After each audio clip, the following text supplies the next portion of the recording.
Assalamualaikum warahmatullahi wabarakatuh. Alhamdulillahirabbil alamin.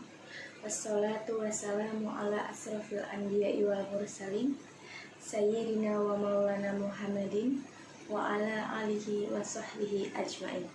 Amma ba'du. Alhamdulillahirabbil alamin. Pada kesempatan yang ketiga ini saya akan menjelaskan tentang pengertian sholat, rukun-rukun sholat, syarat-syarat sholat, dan lain sebagainya. Sebelum masuk ke materi, saya ingin memperkenalkan diri terlebih dahulu. Nama saya Sekar Martania Nurhayati dari Fakultas Ekonomi, Prodi Akuntansi, kelas non-reguler. Sholat menurut etimologi adalah doa, sedangkan menurut terminologi atau syariat, sholat adalah ibadah dengan perkataan-perkataan dan perbuatan-perbuatan tertentu yang diawali dengan takbir dan diakhiri dengan salam. Sholat mencakup sholat fardu 5 waktu, sholat Jumat, sholat jenazah, dan lain sebagainya. Selanjutnya ada syarat wajib sholat. Yang pertama Islam, yang kedua balik, sebagaimana dalam sabda Rasulullah SAW yang artinya dari Abu Hurairah berkata, Rasulullah SAW bersabda, perintahkan anak-anakmu untuk sholat ketika mencapai usia 7 tahun dan pukullah mereka jika belum mengerjakan sholat ketika usia 10 tahun, dan pisahkanlah tidurnya. Hadis riwayat Ahmad dan Abu Daud. Yang ketiga ada berakal, sebagaimana yang hadis artinya telah diangkat pena itu dari 3 perkara: anak-anak sehingga dewasa, atau balik dari orang tidur sehingga ia bangun, dan dari orang gila sehingga ia sehat kembali. Hadis riwayat Abu Daud dan Ibnu Majah. Yang keempat ada suci dari hadas dan najis, baik hadas kecil ataupun hadas besar. Selanjutnya ada syarat sah sholat. Yang pertama suci dari hadas, baik hadas kecil maupun besar. Yang kedua suci badan, pakaian, dan tempat sholat dari najis. Yang ketiga menutup aurat. Aurat laki-laki antara pusar sampai lutut, dan aurat perempuan adalah seluruh badan kecuali muka dan telapak tangan.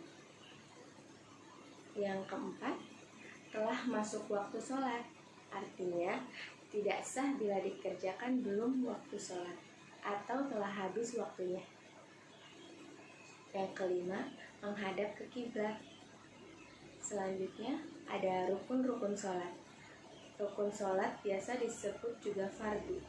Perbedaan antara syarat dan rukun sholat adalah syarat merupakan sesuatu yang harus ada pada pekerjaan pada saat amal ibadah itu dikerjakan.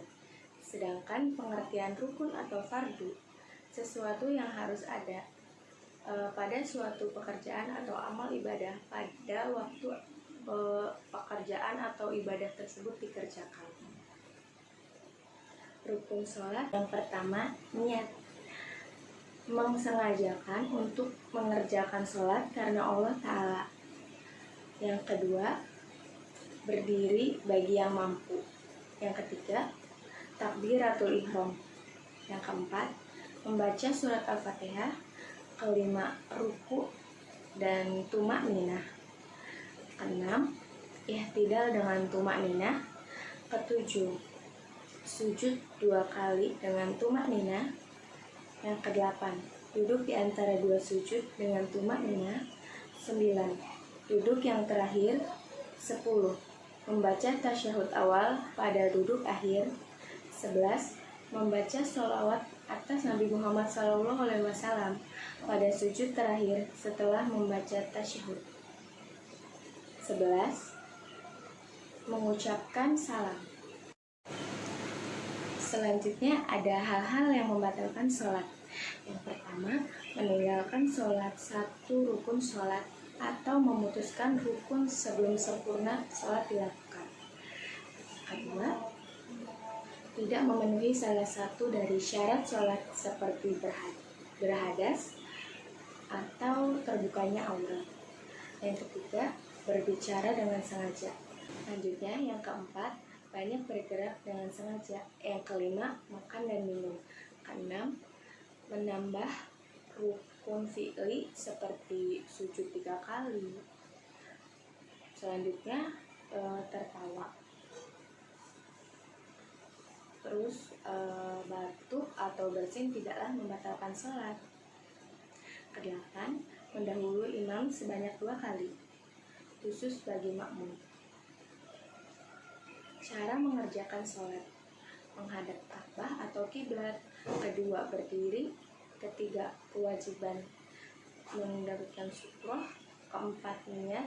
Kelima, takbiratul ihram. Keenam, mengangkat kedua tangan. Ketujuh, bersedekah. Kedelapan, memandang tempat sujud. 9, membaca doa iftitah. 10, membaca ta'awudz. 11, membaca al-fatihah. 12, membaca amin.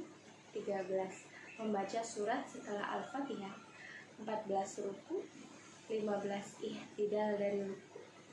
16, sujud. 17, bangun dari sujud. 18, duduk di antara 2 sujud. 19, duduk tasyahud awal dan tasyahud akhir.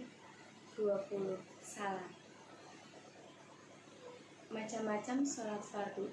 Yang pertama, sholat zuhur, sholat asar, sholat maghrib, sholat isya, dan sholat subuh. Selanjutnya ada sunnah-sunnah sholat.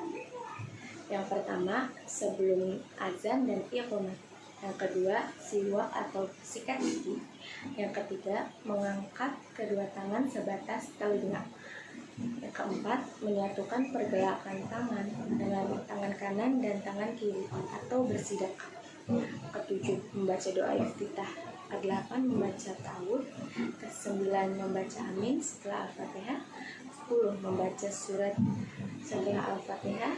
11, membaca tasbih di antara ruku dan sujud. 12, membaca doa di antara duduk di antara 2 sujud.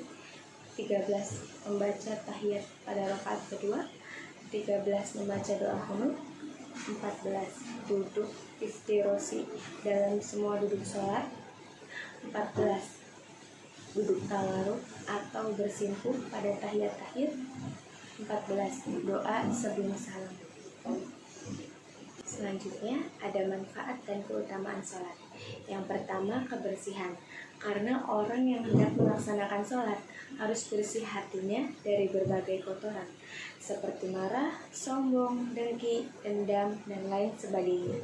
Yang kedua, harus bersih perutnya dari berbagai macam kotoran seperti makanan, minuman, makanan riba, atau memakan harta anak yatim. Yang ketiga, kesopanan.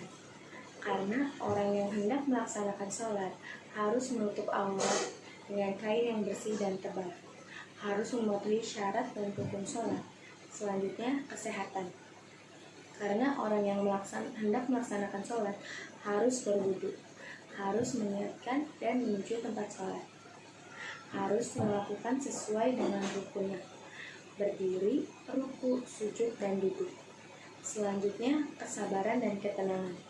Karena orang yang hendak melaksanakan salat tidak boleh tergesa-gesa dalam melaksanakan rukun-rukunnya, harus tertib dan tumakninah atau tenang hingga akhir salam.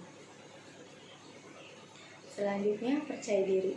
Karena orang yang salat harus merasa melaksanakan dengan Allah Subhanahu wa taala dan merasa diawasi dan diperhatikan oleh Allah Subhanahu wa taala. Selanjutnya, ada dalil yang menjelaskan tentang sholat. Di antaranya, A'udzubillahi minasyaitonirrajim. Bismillahirrahmanirrahim. Fasabbih bihamdi rabbika wa qum minas sajidin. Yang artinya, maka bertasbihlah dengan memuji Tuhanmu, dan jadikanlah engkau di antara orang-orang yang bersujud atau orang yang sholat. Quran Surat Al-Hijr ayat 98. Mungkin itu saja yang bisa saya sampaikan. Kurang lebihnya mohon maaf. Wabillahi taufiq wal hidayah. Wassalamualaikum warahmatullahi wabarakatuh.